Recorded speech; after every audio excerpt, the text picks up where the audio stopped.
पत्नी के transfer petition को ऑनरेबल इलाहाबाद हाई कोर्ट के द्वारा खारिज कर दिया गया। जी हाँ, बिल्कुल सही सुना आपने। हस्बैंड वाइफ जब कभी उन लोग बीच में मैट्रिमोनियल डिस्प्यूट होता है तो वाइफ चली जाती है अपने हस्बैंड को छोड़ के, अपने ससुराल वालों को छोड़ के, और फिर इसके बाद केस कर देती है। अगर मान लीजिए अगर पति ने किया होता है तो पति के जुडिक्शन के अंदर अगर केस चल रहा होता है तो पत्नी कोशिश ये करती है कि जो केस चल रहा है ये अपने जो उनके निवास स्थान है उसके आसपास कहीं ट्रांसफ़र करा दिया जाए, जो कि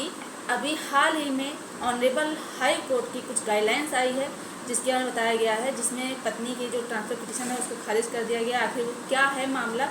किस जजमेंट में बताया गया है, पूरी जानकारी के लिए आप लोगों को करना क्या है कि वीडियो को पूरा अंत तक देखना है, बिल्कुल भी स्किप नहीं करना है, तभी आप लोगों को अच्छे से जानकारी समझ में आएगी। दूसरा काम आपको ये करना है कि अगर आप नए हैं, वीडियो को पहली बार देख रहे हैं, तो ये आपका ही चैनल है, आप इसे सब्सक्राइब ज़रूर कर दें, साथ में बेल आइकन जरूर दबा दें, जिससे कि हम जो भी नए अपडेट डालें उसका नोटिफिकेशन आपके पास आता रहे और आप जानकारी प्राप्त कर सकें। नमस्कार दोस्तों, मैं एडवोकेट दिव्या, आपका आपके इस यूट्यूब चैनल में स्वागत है। तो अब हम बात करने वाले हैं कि हस्बैंड वाइफ में किसी बात पे वाद विवाद होता है, फिर इसके बाद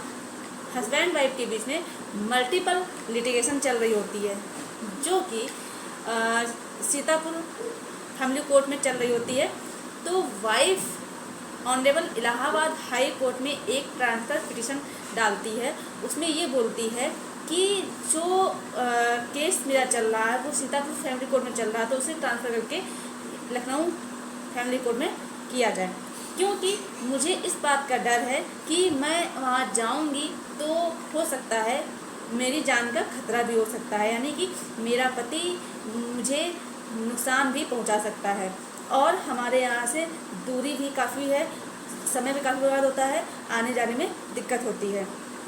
तो ऑनरेबल हाई कोर्ट ने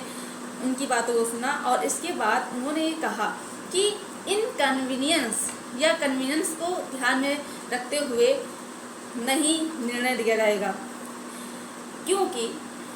ये भी देखा जाएगा कि जो केस चल रहा है वो किस ज्यूरिडिक्शन के अंतर्गत आता है, और कहीं जो ट्रांसफ़र पिटीशन डाली जा रही है अगर ट्रांसफ़र किया जाता है तो जो अपोजिट पार्टी हैं या गवाह हैं या प्रोसिक्यूशन है उनको कोई दिक्कत तो नहीं होगी। तो उन लोगों के बारे में सोचते हुए और इनकन्वीनियंस और कन्वीनियंस के बारे में ध्यान न देते हुए निर्णय दिया जाता है कि केस किस जगह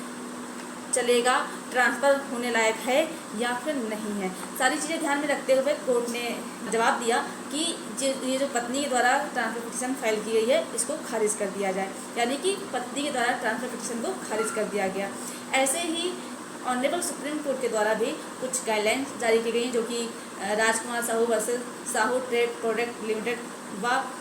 Satish versus state of Chhattisgarh के केस में कुछ गाइडलाइन बताई गई थी ऑनरेबल सुप्रीम कोर्ट के द्वारा भी, और ये कहा गया था उनके द्वारा कि सुविधा के आधार पर केस को ट्रांसफ़र नहीं किया जा सकता, यानी कि किसी को सुविधा को नहीं देखा जाएगा, वो ये देखा जाएगा कि ज्यूरिडिक्शन कहाँ आता है, किस क्षेत्र के अंतर्गत आता है, और केवल पत्नी के द्वारा सिर्फ ये कह देना कि उसकी जान को खतरा है या उसका पति उसे नुकसान पहुंचा सकता है, तो ये एक सफिशिएंट ग्राउंड नहीं है। तो इस आधार पर ट्रांसफ़र पिटीशन है उसे खारिज कर दिया जाएगा। तो जिस केस के बारे में बता रहे हैं इस आर्टिकल का लिंक आपको डिस्क्रिप्शन बॉक्स में मिल जाएगा, आप वहां जाकर के देख सकते हैं। अगर आपको मेरे द्वारा दी गई जानकारी पसंद आई हो तो वीडियो को लाइक जरूर कर दें, ज़्यादा से ज़्यादा लोगों को शेयर कीजिए जिससे कि उन्हें भी इस चीज़ की जानकारी हो। और अभी भी अगर आपने चैनल को सब्सक्राइब नहीं किया है तो प्लीज़ ये आपका ही चैनल है, आप इसे सब्सक्राइब जरूर कर दें। धन्यवाद।